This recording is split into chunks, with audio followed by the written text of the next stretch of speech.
Good. Good to see you. See you as Or well. good to meet you. Good to meet you, I should say. Nice to meet you as well.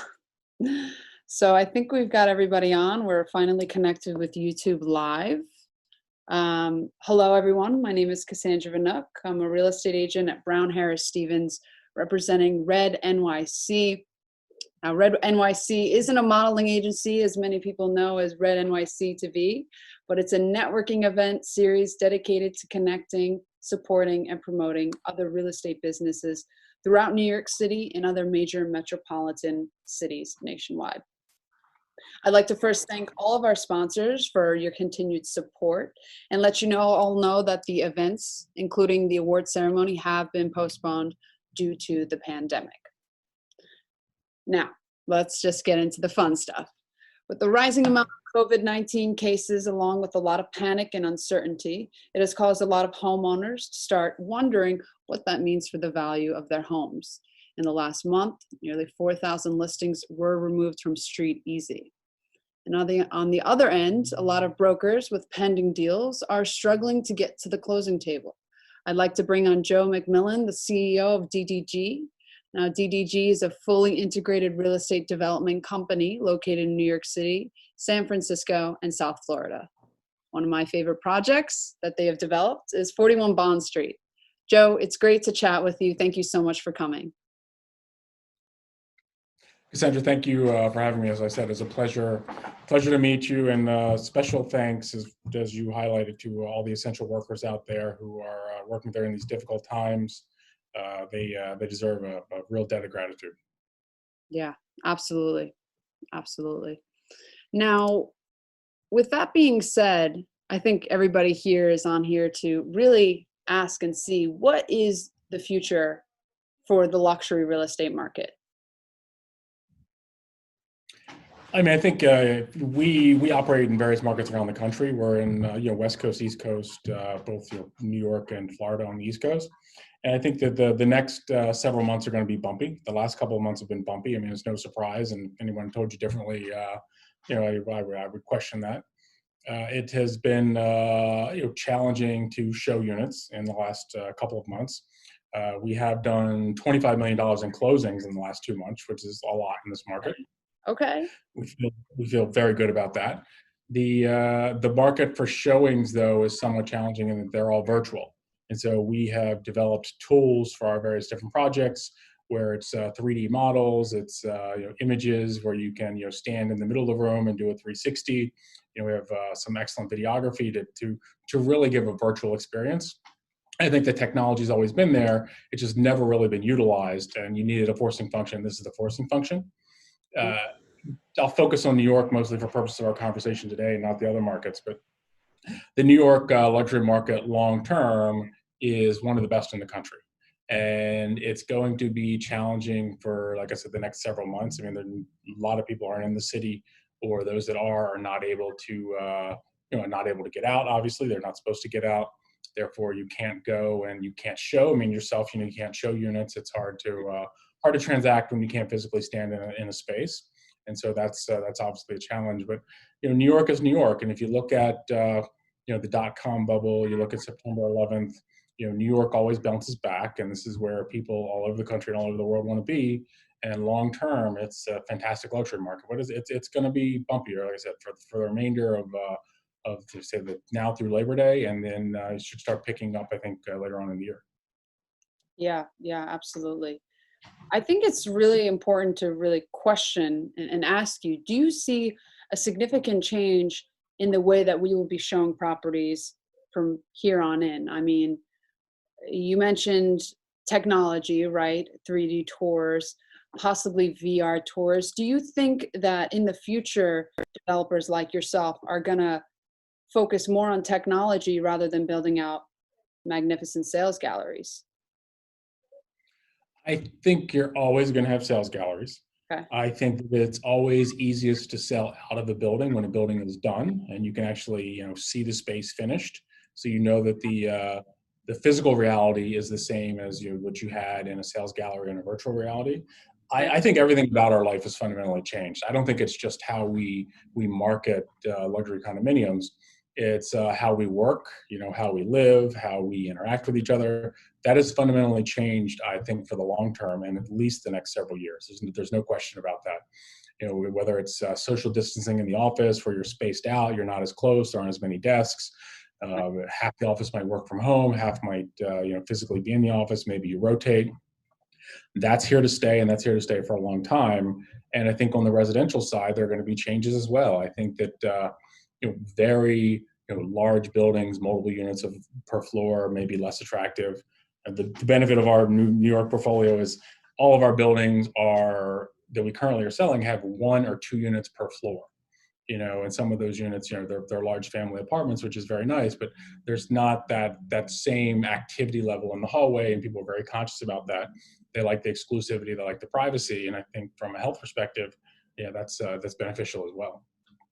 Yeah, completely agree. Completely agree. Now, I understand that your firm was actually founded in 2009, post 2008 financial crash. Correct. Was that the right time to start DDG? I think it was the perfect time to start a company. I mean, we started in a downturn. Therefore, there was, from a financial perspective, there was a lot of opportunity.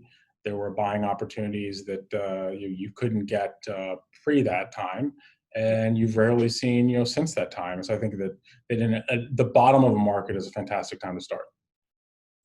Now, speaking about the bottom of the market, what opportunities do you see coming in the near future? I think it's first and foremost, it's a very difficult time, obviously, from everybody from a health perspective, loss of life, loved ones. And I think we all need to be very cognizant of that and sympathetic about that. First and foremost, taking care of your employees and your constituents. That's our priority.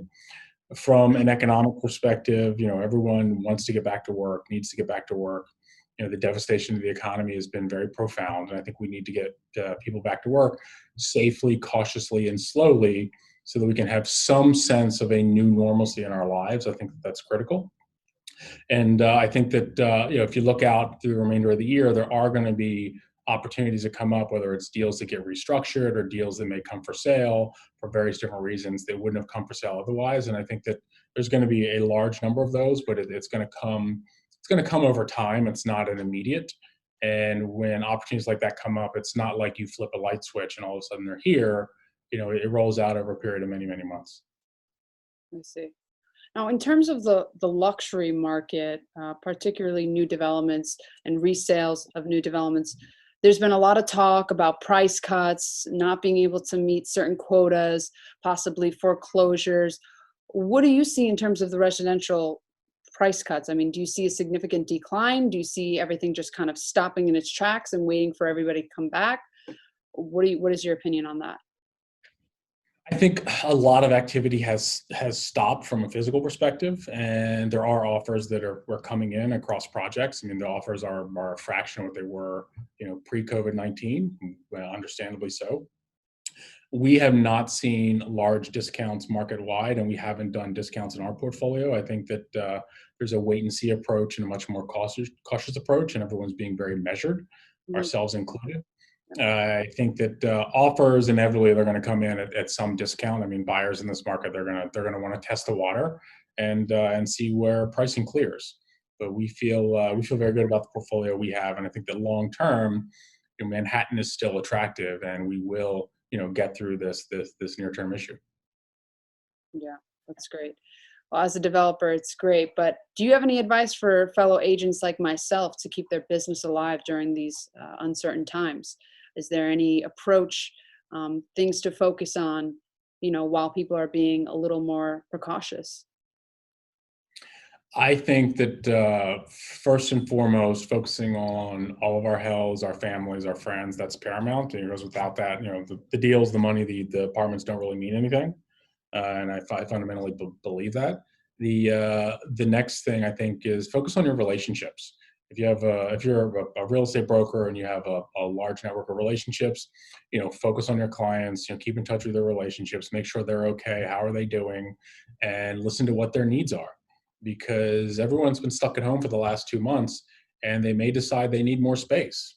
If you have multiple people at home that aren't normally there, or you have children at home, or partners, couples, whatever, you may want more space now if you're going to be home more often, and that could be something that coming out the other side of this, buyers are going to want to potentially change that situation. It's understandable. Right, right. So true, so true.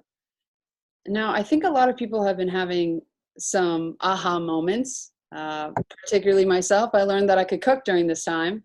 And evidently, I think it might also drive down the amount of business going into the hospitality industry, for example, just being cooped up in our apartments and focusing on our own skills. I wanted to ask you, number one, have you had any aha moments during your time at home? I have cooked more in the last 2 months than I probably have in the last 20 years.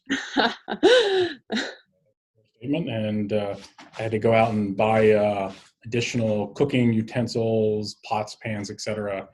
For this time at home, and that's a big aha moment. Another aha moment is things that I thought I really loved. I've been eating every day for several months, and I don't like them as much as I used to. But I do think there's going to be an impact, on your Seamlesses, your Grubhubs, etc.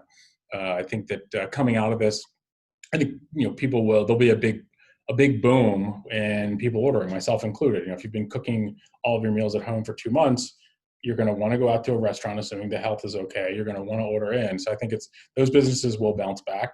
I think that retail in longer term will have a somewhat challenging time. I mean, if you just given what's happening with order online, what people call the Amazon effect, et cetera, you can, from your home, you can work from home, you can order food delivered for home, most of your shopping delivered, to your home. So I think that's going to be a challenge that's going to need to be addressed. And are there any other fundamental changes that you see that New York City particularly is going to incur post-COVID-19? I think the big question mark is on public transportation. If you look at the subway, I mean, subway was carrying 5.5 million people a day. That's going to be very challenging, and how that's managed, I think, is a question mark. And I give credit to the governor and various of the other electeds. Speaker Corey Johnson. I think they're putting a lot of their heads to that, how that's going to work. That to me is something that we need to figure out, because it's going to be critical for moving people around the city and getting them back to work. I think that we're going to see more work from home. I think our fundamental relationship with offices is going to change. And I think that, our street life is going to change. I mean, you walk around now and you see, yellow or red hash marks 6 feet apart. And I think that some of that's here to stay. That's pretty crazy. That is pretty crazy. Now, I know in certain markets, most particularly in Texas, they have had some pretty record highs during this crisis. Do you know why New York City has been particularly hit harder than other markets throughout the nation, and why? When you're speaking of markets hit hard in relation to what? Just sales. Well, I'm not sure what the regulations are in Texas as to whether you can still show. I know in New York you can't show. You can do a virtual showing. You can't do a physical showing. I imagine in Texas maybe they can still do showing. And I think that, when you can't do a physical showing, it's very challenging. And I think over time, buyers and homeowners can adapt to doing more virtual, but it doesn't happen overnight. And I think people need a period of adjustment. Let me see. Joe, is there any silver lining in all of this? I think the silver lining in this, from a personal perspective, is it gives us all a chance to focus on what's really important.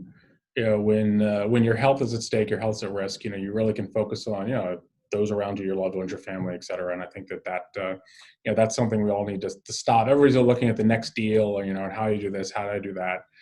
But there are times like this that really puts everyone into perspective, as to what their importance is to you, and even your neighbor.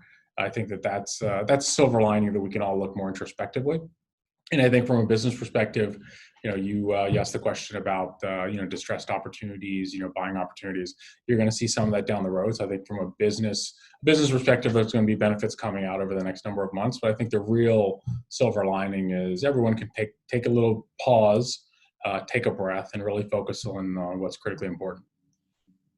That's great. And on a closing note, what is DDG focusing on right now? Are you guys focusing on any new exciting opportunities? DDG is focusing a lot on our existing portfolio. We do have a number of projects, on both coasts that we're completing. Majority of our portfolio is residential, condominium, and rental. And we are spending more time looking at new multifamily and condominium opportunities.